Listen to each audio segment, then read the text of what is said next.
Hi friends, welcome back to the channel. I hope you are doing very good with this Dreamforce 25. I know that many of you are there. I haven't been there, so I will just share what you are experiencing there. I think it is very exciting. About this video, I wanted to just quickly start talking about what will be the enforcement for the summer 26. This weekend we got current releases winter 26, but still everyone is impacted by the release enforcements, right? That's why the topic of today is Salesforce release enforcements. Let's get started. Enforcement means Salesforce will start forcing updates, so if you ignore them, things could start breaking. In this video, I will walk you through what's changing, why it matters, and why you should do and when, because it's important. By that way, you are fully prepared before enforcement hits.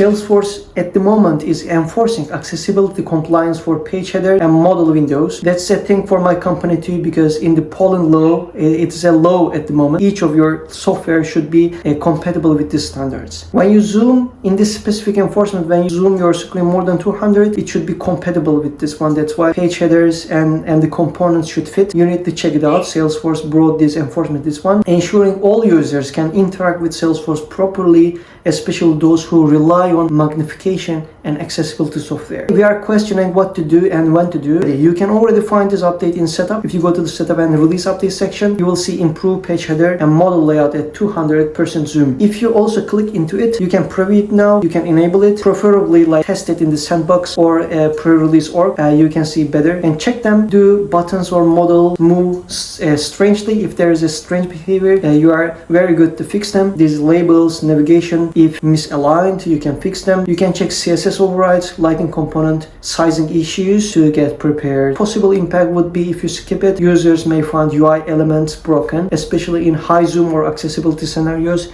which you don't want to have, I think, in the production. Salesforce is extending that accessibility reflow to date pickers, popovers, bottom utility bars, and record headers. This one, definitely, as you guess, this update is dependent on the previous one. As I said, once that's enabled, the previous one is enabled, you will see this one also appear in the setup, the release update section. You should test it in the sandbox, open date pickers, power menu, and utility bars between the zooming in 200 to 400. By that way, you can see if something is breaking or not breaking. Please pay attention not to use the fixed pixel sizes. Definitely you will get some errors there. From trust.com, you can see what is the dex exactly for you. Fixed layouts if you have, or pixel based styling if you have, those will visually break under zoom after the enforcement. Better get prepared.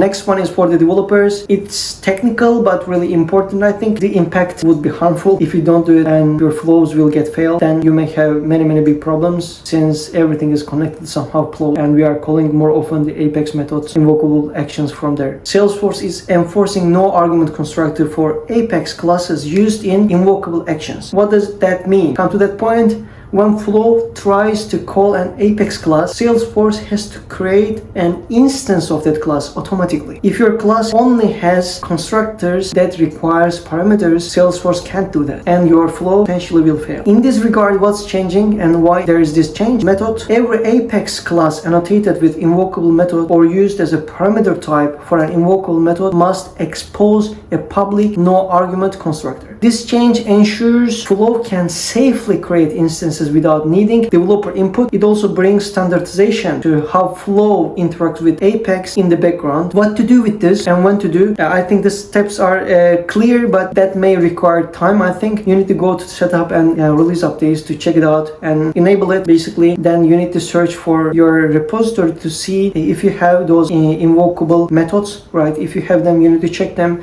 Either they have this empty constructor. If there is no, then you need to specify them, create a ticket for it, right? Appropriate people, the owner of those classes, I think should add additional constructor to them to solve the problem.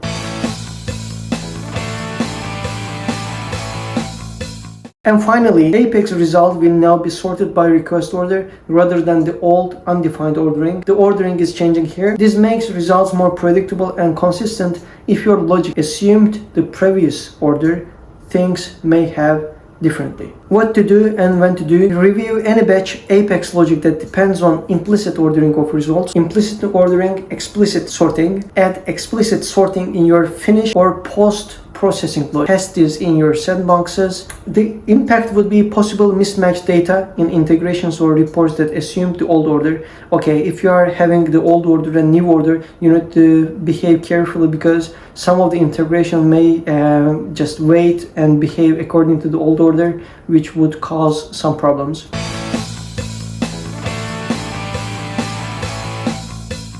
As you see, you need to fix accessibility layouts, update Apex constructors, test flow automation for summer 26. Don't wait for enforcements because after that, Salesforce won't let you turn this back off. This is the perfect time to assign these updates as tasks to your admin or dev team. And also remember, proactive testing today means fewer surprises in production tomorrow. Then don't forget to do it. Please take appropriate action in advance. That's a wrap for today's enforcement breakdown. If this video helped you understand what's coming and what to prepare for, hit that like button please and subscribe. I will keep bringing clear breakdowns like this so you can stay one step ahead of Salesforce changes. See you at the next video.